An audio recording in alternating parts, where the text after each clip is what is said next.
Hello and welcome to Perfectly Paranormal, episode 35.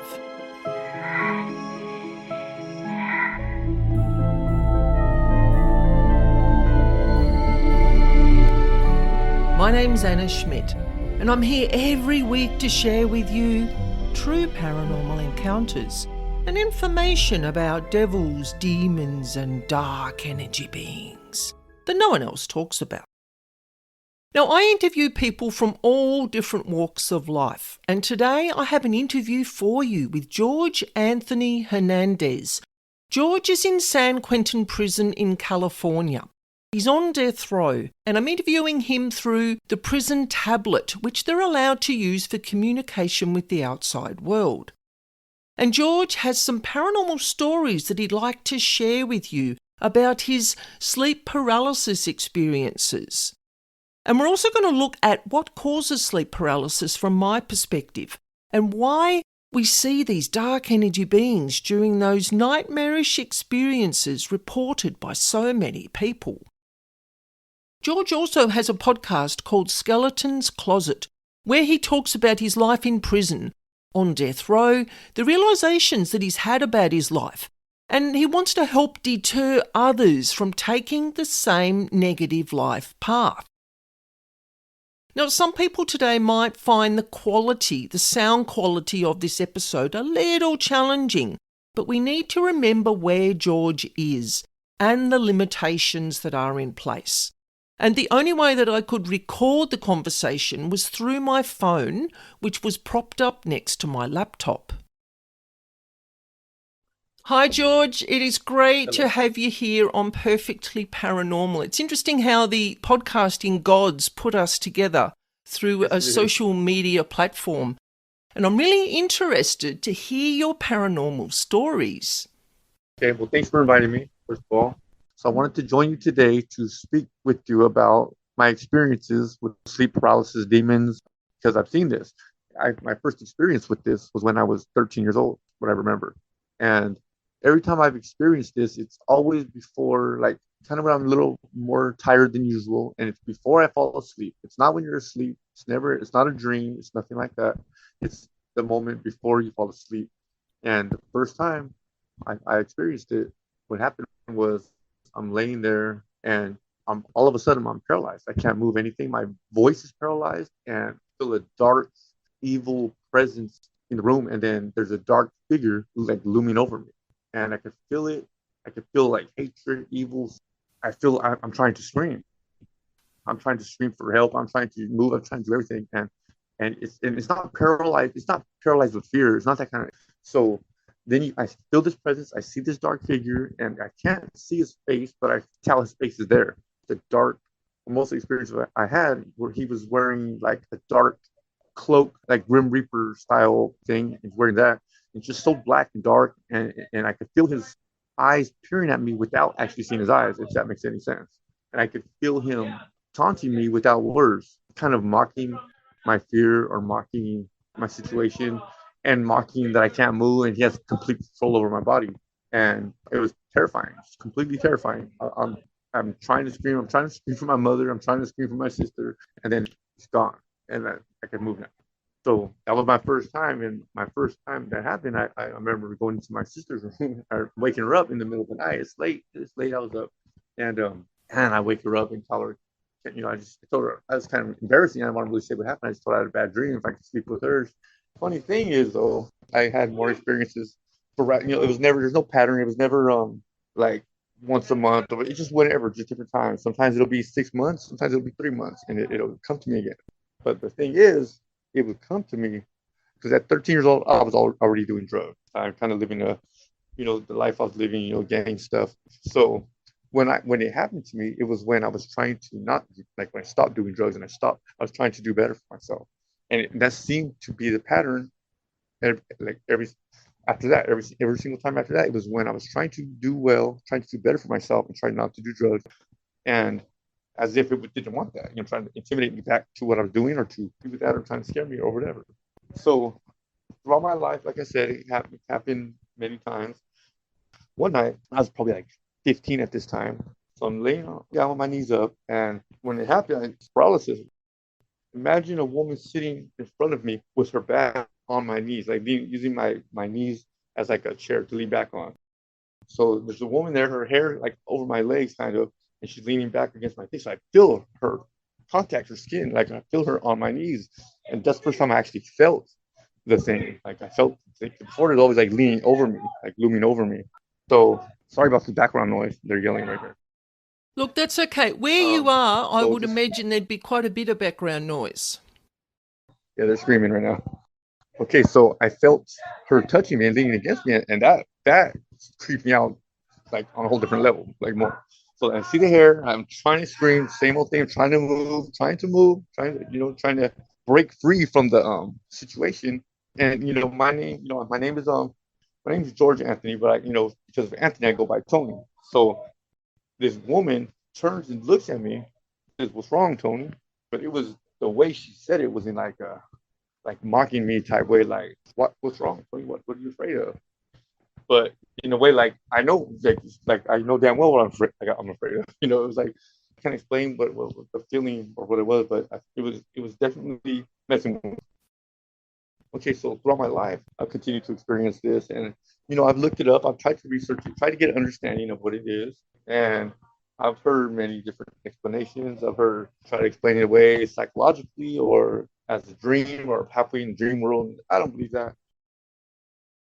I know what it is. I mean, I've talked to other people who have also experienced it, and I wanted to bring that up. I'm here on death row in San Quentin.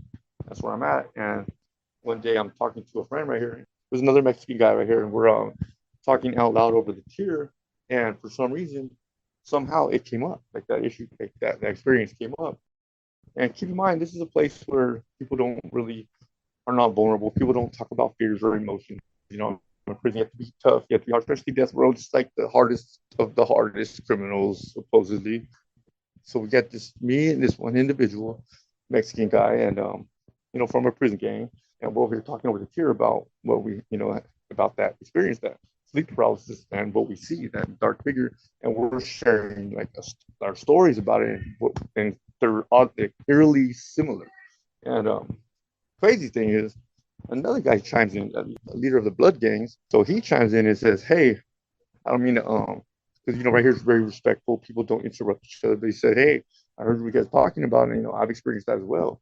So it was very odd because that just doesn't happen. It's just the way it was coming together that day. It was a weird experience. We're over here talking about how terrifying it was and how similar our experiences were, and I don't know what kind of connection we had that day. If we all felt something, all three of us felt something, and it's not the only time spoken with that have experienced the same thing. And we try to, every time I find someone, I try to interrogate them, I guess, on some level to gain better understanding as to what I'm going through or what they're going through or what it is, exactly what it is. And so I guess that's my experience with it. And can I share with you my perspective of why these beings come to people like yourself? absolutely, I would love to hear anything you have to offer. Now, as I'm going to say these things, there is no judgment from me about your life choices, about your life path. But what I've found through my 30 plus years of doing this work, of clearing these beings from people's homes, from people themselves, from myself, and just observing their habits, their behaviours, why they're here, why they attach to people. Because you've had a life of living in a lower vibration, which is what I'll call it, being involved in drugs, being involved in other sort of lower vibrational activities like Gangs. being around gangs or being around people that may have committed crimes, murder, just caused all sorts of different lower vibrational activities is the way I call it. It's just a phrase I use. When people live in that state, you're pumping out a vibration of all those lower vibrational activities. Drugs create a lower vibration. If you've been involved in crimes, that creates a lower vibration because you're creating emotions of anger and rage and hostility and conflict and hatred and possibly all sorts of other emotional imprints. Emotions are energy. these lower vibrational beings that you've been describing, they're drawn to people, situations, places that have experienced lower vibrational activity. So whether it be a drug ring or a gang's, I don't know all the right terminology to use, so I'm just going to put it out there. A place where gang members might meet, where they commit their crimes, where people have drug labs, or, where there's murders. All these places have a lower vibration, and they attract energy beings that are drawn to those sorts of vibrations. So if you have a lot of anger and hostility within you, that will attract energy beings to that person that like anger and hostility. And you and the two other guys that have been talking, you've all had similar life happenings, similar life paths. This is why these beings would be attracted to you. Does that kind of make sense? Yeah, absolutely. That makes sense to me. Yeah, and these beings aren't going to harm you. This is a movie thing. Like out there, when they create the movies, they label paranormal beings as they're going to hurt you, they're going to harm you, they're going to kill you, all this sort of thing. Absolutely 100% not true. They're interested in what we create as soul energy in these physical bodies through our life paths, our choices, words, actions, reactions, and even our thoughts. These beings actually teach us a lot about ourselves. And you and I have had a couple of spiritual conversations where you've had realizations. Yeah. Yeah. And it's sort of got you thinking about things in another way. I try to rationalize everything and try to give a rational explanation, but there's not a rational explanation for everything. I believe in there sometimes it is spiritual. And, I wasn't always this way. I was not always a spiritual person. But, I tend, now if I call it like it is, or it is what it is. And I feel like this absolutely is something spiritual. And so you're saying these things can't hurt me and they're feeding off energy. So is it the same? Is it like one? Is it a demonic thing? Is it just the spirit of a person? Is it the same one all the time, or is it someone different? What's in your opinion? I have a lot of opinions about these beings because I deal with them every single day. Now, because of the level of your activities and your life choices, there are going to be the demonic level beings present because they are the heaviest of the heavy energies. And some of the activities that you've been involved in your life have been really, how can I put it? They've been really traumatizing. They've been really dense, low vibrational activities. I'm trying to put it in a way where I don't want to make you feel bad about what you've done in your life. We all make life choices. But because of what we do, what we think, what we say, the choices we make attract these energy beings. So then also where you are located, because you're around a lot of people that have had traumatic lives, made choices that could have been better, but hey, look, that's their life path. There are going to be quite a few demonic level beings present within your location. Like I said, they're not interested in harming you. Demonic beings, in my opinion, are energy feeders, same as the dark energies. They're simply feeding off what we create energetically. Now, spirits could also be present where you are. Spirits are people's soul energy that has left their physical body. They don't have the same influence over people. They come, they go, they wander in and out of homes and other places, say hello, look at what you're doing, and then they move on again. Because of the level of lower vibrational activity that you've been involved in, and the people that you are around where you are living at the moment have been involved in that sort of similar activities, there are going to be dark, which are not quite as heavy as the demonic beings. They're a little bit more mischievous. But the demonic level energies are the ones that affect people's sleep. They can change their behaviour patterns. They will poke you to create all sorts of emotional imprints that they can then feed off. Okay. Well, one thing I wanted to say, because I have looked into this, I have tried to research it. It's happened before I came to this road. It's happened, throughout my life, even in my home. where there wasn't anything happening, where there wasn't any crime, there wasn't any violence. I came from a good home, and not only that, it's the thing is, like I said, I've looked it up, and there's a lot of people around the world who have shared this experience. They call it a sleep paralysis demon or whatever, and they've all described it almost exactly the same. I've seen these people try to draw the image of what they see, and it's always the same dark cloak-like figure, and they've all been paralyzed. They all couldn't yell. It's so spooky, or it's strange to me that we all have the same experience all around the world. We're all experiencing the same thing, and it's what's the connection there? Like I wonder what the connection is. Like if there is a connection, or if it's just I can't see how it's a coincidence that we all see the same thing. I don't know if you researched sleep paralysis, that demonic whatever thing, however they call it. I don't know if you've looked it up, but it's around the world. You got people who actually share their experiences, like forums who talk about it because we all see the same thing. I can talk from the paranormal side of things, is that these beings are very tuned in to what will upset people, what your trigger is. So sleep paralysis is, from what I've looked at, what I've done a little bit of research on understanding actually what it is that I feel that it's when your body is asleep, but your mind is awake. Now, I'll give you a little example.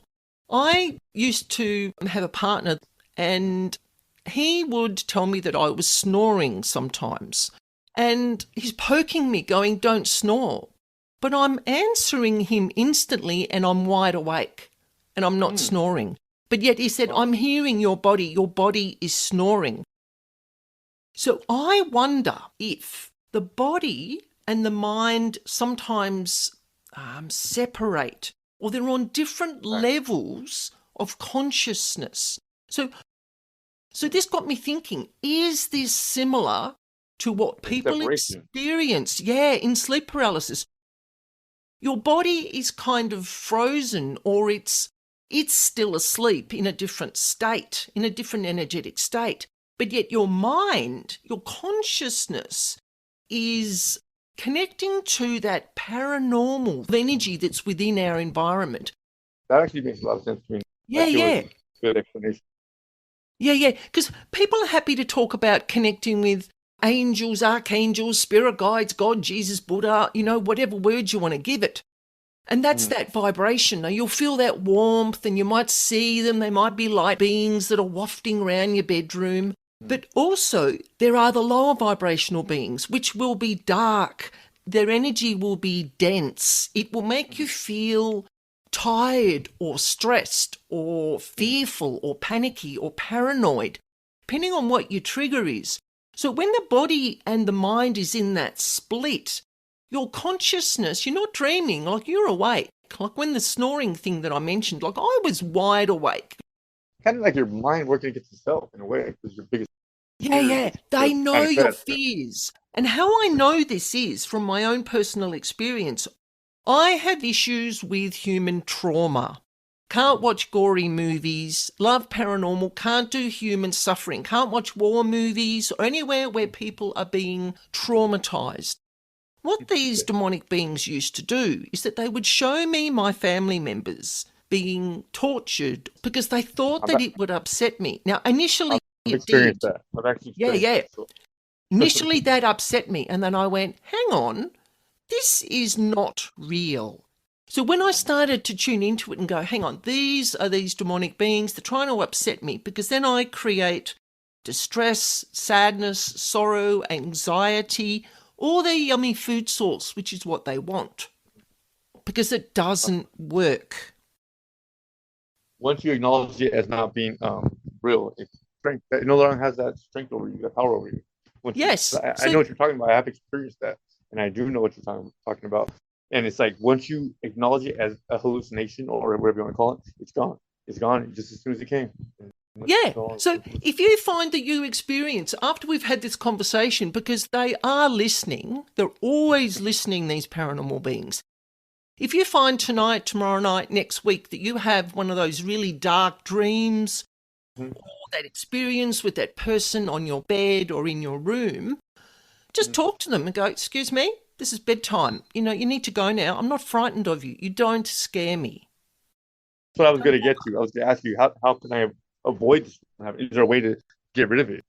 Yeah, Like, just talk to them. I talk to them. I treat them. People often find this quite horrendous. Is that I talk to your higher vibrational beings, which is your angels, archangels, so forth. And I talk to the dark and the demonic beings and the spirits and the elementals, which are another level of energy altogether.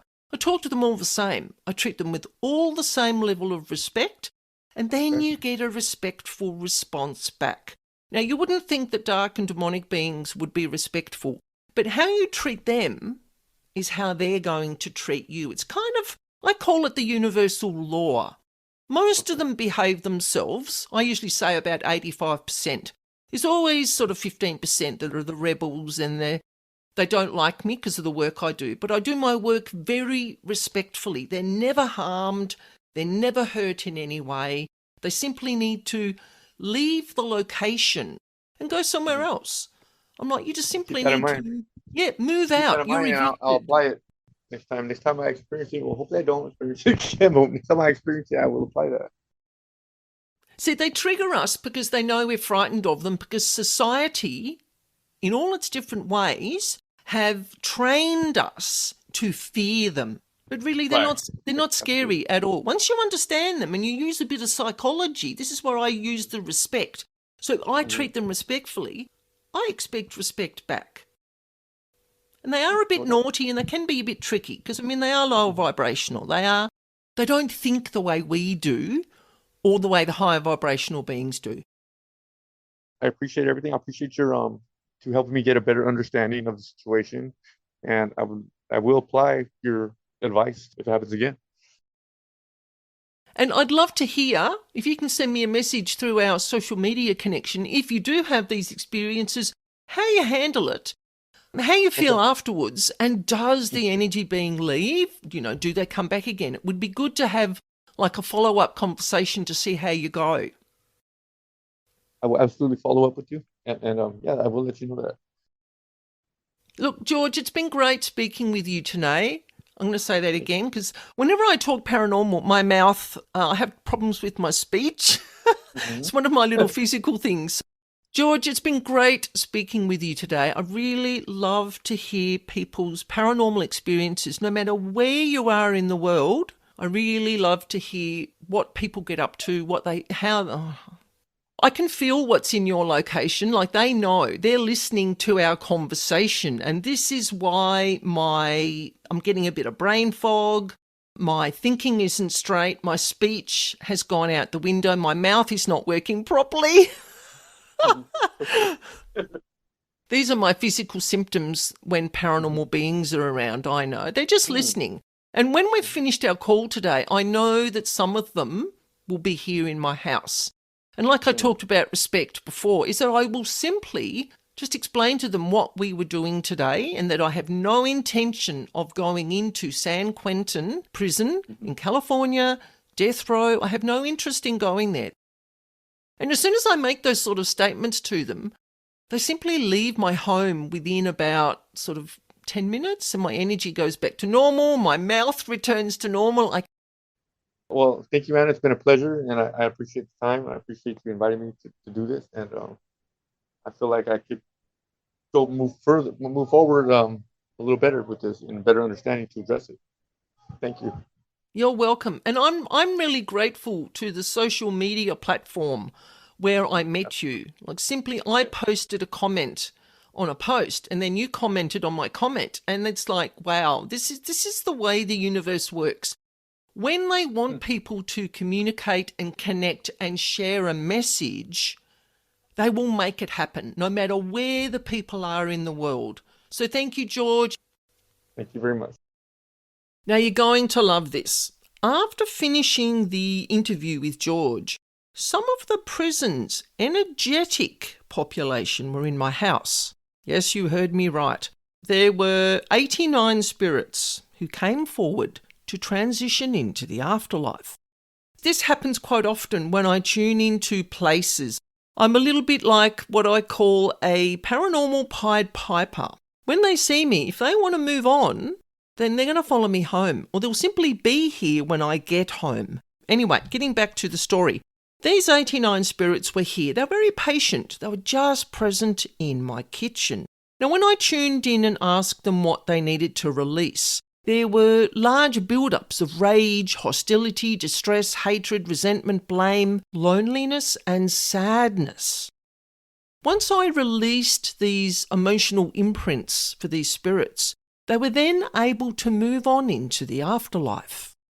So once the spirits left, I still felt the presence of something, or many somethings, as they like to lurk in the background, thinking I don't see them. Now, I could feel eyes watching me, so I just very calmly focused with my dowsing, and I identified 10 demonic level beings who were looking to transition into the healing space. They said to me that they were tired of living in darkness. I have had this happen before. They simply come here because they're looking for someone to help them, someone who's not going to judge them. They are demonic beings. They've done probably some pretty bad stuff in their lifetimes, but with free will, they are allowed into a place called the healing space, which is in the afterlife waiting room. I'm going to do a whole episode on that.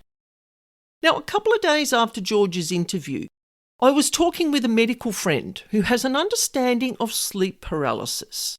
Now, he said that some of his clients had felt during these episodes that they'd had a heavy weight on their chest, or they'd experienced a sense of impending doom, and sometimes hallucinated quite vividly. Now, these hallucinations often take the form of eerie, paranormal, unsettling encounters. And while sleep paralysis is well understood as a psychological phenomenon, as he said, involving the disconnection between the brain and the body's motor function during REM sleep, its associated with paranormal experience seems quite common, and the energetic veil, as I see it, is seen easier through the different sleep states. Similar to what George talked about, and similar to what I felt was the cause from my perspective, is what my medical friend has confirmed for me, is that the modern scientific understanding attributes sleep paralysis to the natural workings of the human sleep cycle. Because he said during the rapid eye movement sleep, the REM sleep as we call it, the body experiences temporary muscle paralysis. Now, I didn't know this. He said we experience this paralysis to prevent us from acting out our dreams. Now, I found that fascinating. And sometimes the brain wakes up before the body's motor functions fully engage, resulting in that sensation of being trapped and unable to move. And these hallucinations, these experiences are often accompanying sleep paralysis, can be attributed to the lingering dreamlike state of consciousness. Now, while these occurrences have rational explanations, which he was staunchly sticking to, he and I agreed to disagree about the energetic paranormal connection to sleep paralysis. So in episode 36, we're going to be exploring the workforce from a, how can I put it, a house building perspective. And before all the tradies out there get up in arms, we're all human and we all create energetic imprints, both positive and negative, every single day of our lives. So this is not an attack on the tradies that are out there, but I'm going to be sharing some trade person related stories about how the energy changes on building sites, in properties and in homes. Now, these stories have come from my personal experiences, but also from some of my clients who have had tradespeople in their homes to do various different tasks. And then afterwards, they've had some really strange energetic experience after the building jobs or the renovation jobs or the repair jobs have been done on their homes. So thank you for joining me today. And don't forget, if you want to share a paranormal experience just with myself, or you would like me to share one of your experiences through my podcast, you can do a voice recording, or you can write out your experience and I will read it exactly as you have written. You can email me at spiritualbeing44@gmail.com. And for information on paranormal house clearing, you can visit my website, Spiritual Being. You will find the address in the description box. And I look forward to sharing this spooky space again with you next week. And remember, life is perfectly paranormal.